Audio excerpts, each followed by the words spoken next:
Policy allows us to speak the language of government, of development, of social impact. And then say, from that landscape also say, here's what we need to deliver for countries, for populations. And then pull together people across programs, across platforms, across products.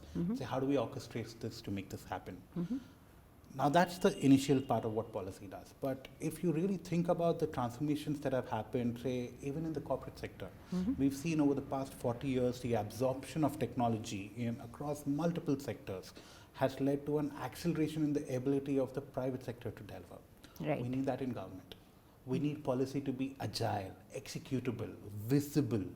So that's the other thing that DPIs do. They surface so much information that people today who are thriving are crying for, right? And they need that data to make the right decisions. They need to know whom to invest in, what sectors need their attention. In the absence of that data, it is purely emotions that drive these conversations. Right. And I'm not saying emotions are not important, but countries need to take balanced, rational decisions that prioritize the needs of the people with resources and capabilities. And DPI expands that. So what DPI does is it improves the capacity of states and governments to deliver. Right. Now that's how we tend to look at DPI as being a form of digital state capacity.